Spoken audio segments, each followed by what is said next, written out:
തീർച്ചയായിട്ടും 5000-ലധികം വോട്ടുകൾ ഈ തവണയും ഇടതുപക്ഷത്തിന് അനുകൂലമാവുന്ന നിലയിൽ വലിയ ഭൂരിപക്ഷം നൽകുന്ന രൂപത്തിലേക്ക് മാറും.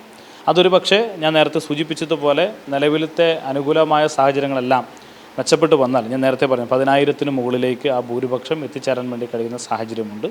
എങ്കിലും ഏറ്റവും കുറഞ്ഞത് 5000 വോട്ടുകൾക്കെങ്കിലും വിജയിക്കാൻ വേണ്ടി കഴിയുന്ന സാഹചര്യം നിലവിൽ തിരുവമ്പാടിയിലുണ്ട്. വാശിയേറിയ പോരാട്ടത്തിൽ തിരുവമ്പാടി ആർക്കൊപ്പം നിൽക്കും? തിരുവമ്പാടിയിലെ സിറ്റിംഗ് MLA ലിൻഡോ ജോസഫ് നമുക്കൊപ്പം ചേരുകയാണ്. കണക്കുകൂട്ടലുകളൊക്കെ അവസാന ഘട്ടത്തിലാണ്. എങ്ങനെയാണ് പ്രതീക്ഷകൾ? കണക്കുകൂട്ടലുകളൊക്കെ ഞങ്ങൾ നേരത്തെ പൂർത്തീകരിച്ചതാണ്. ഞങ്ങൾ 100% ആത്മവിശ്വാസത്തിൽ തന്നെയാണ് മുന്നോട്ട് പോകുന്നത്.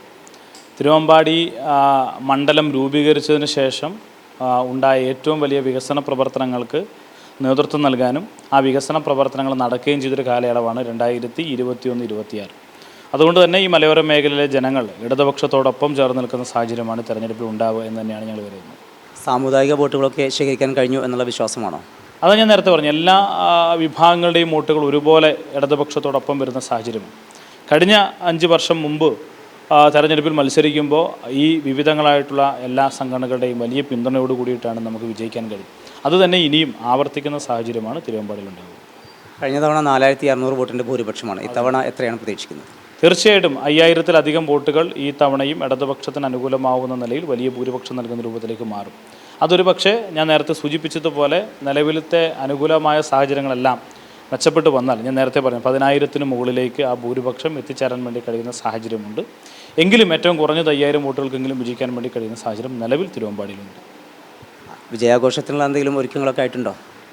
സ്വാഭാവികമായിട്ടും തെരഞ്ഞെടുപ്പിൻ്റെ റിസൾട്ട് വരുമ്പോഴാണല്ലോ ജനങ്ങളാണല്ലോ അതിൻ്റെ ആഘോഷ പ്രവർത്തനങ്ങൾക്കെല്ലാം നേതൃത്വം നൽകേണ്ടത്. ജനങ്ങൾ തീർച്ചയായിട്ടും വലിയ വിജയം ആഘോഷിക്കാൻ ആവശ്യമായ തയ്യാറെടുപ്പുകൾ ഉണ്ടാക്കിയെടുക്കും. ഭരണ തുടർച്ച ഉണ്ടാകുമെന്ന് തന്നെ വിശ്വസിക്കുന്നു. തീർച്ചയായിട്ടും ഇപ്പോഴത്തെ ഒരു സാഹചര്യത്തെ ഞങ്ങൾ തന്നെ വിലയിരുത്തുന്നത് അങ്ങനെ തന്നെയാണ്. കേരളത്തിൽ ഭരണ തുടർച്ച ഉണ്ടാവാനാണ് സാധ്യത. കഴിഞ്ഞ തവണയും എക്സിറ്റ് പോൾ ഫലങ്ങൾ പുറത്തു വന്നപ്പോൾ പല മണ്ഡലങ്ങളും, ഇപ്പോൾ തിരുവമ്പാടി മണ്ഡലം 7% വോട്ടുകളുടെ വ്യത്യാസത്തിൽ ഞാൻ പരാജയം. 7% വോട്ടുകൾ എന്ന് പറഞ്ഞാൽ ഏകദേശം 14,000-ഓളം വോട്ടുകൾ, ഏകദേശം 1,500-2,000 വോട്ടുകളാണ് ഒരു പെർസെൻറ്റേജ് എന്ന് പറയുന്നത്. അപ്പോൾ ഏകദേശം 14,000 വോട്ടുകൾക്ക് പരാജയപ്പെടുമെന്ന് എക്സിറ്റ് പോൾ ഫലങ്ങൾ പറഞ്ഞിട്ടുള്ള തിരുവമ്പാടിയിലാണ് ഞാൻ 4,600 വോട്ടുകൾക്ക് വിജയിച്ചത്. അപ്പോൾ എക്സിറ്റ് പോൾ ഫലങ്ങൾ പൂർണ്ണമായിട്ടും കൃത്യമായ ഒരു ആൻസർ അല്ല എന്നത് കഴിഞ്ഞ കാലഘട്ടങ്ങൾ അനുഭവങ്ങൾ കൂടി തന്നെ നമുക്ക് പറയാൻ കഴിയുന്നതാണ്. ഈ കേരളത്തിൻ്റെ അനുഭവം ഞാൻ നേരത്തെ പറഞ്ഞതുപോലെ വീണ്ടും ഇടതുപക്ഷത്തിൻ്റെ ഭരണ തുടർച്ചയ്ക്ക് സാധ്യതയേറുന്നൊരു സാഹചര്യമാണ്. ഒരു 75 സീറ്റുകൾക്കപ്പുറത്തേക്ക്, ഒരു 75-80 സീറ്റുകൾക്കപ്പുറത്തേക്ക് ഇടതുപക്ഷത്തിന് വിജയിച്ചു വരാൻ വേണ്ടി കഴിയുന്നൊരു സാഹചര്യം ഇപ്പോൾ കേരളത്തിലുണ്ട്. അതുതന്നെയായിരിക്കും മെയ് 4 റിസൾട്ടിൻ്റെ ഭാഗമായിട്ടുണ്ടാകും. ഭരണ തുടർച്ചയുണ്ടാകും. നിയമസഭയിലേക്ക് താൻ ഒരിക്കൽ കൂടെ എത്തും എന്ന് തന്നെയാണ് ലിൻഡോ പറയുന്നത്. കോഴിക്കോട് നിന്ന് ഷബീർ ഖലീലിനൊപ്പം സമീർ സി മുഹമ്മദ്, മീഡിയ 1.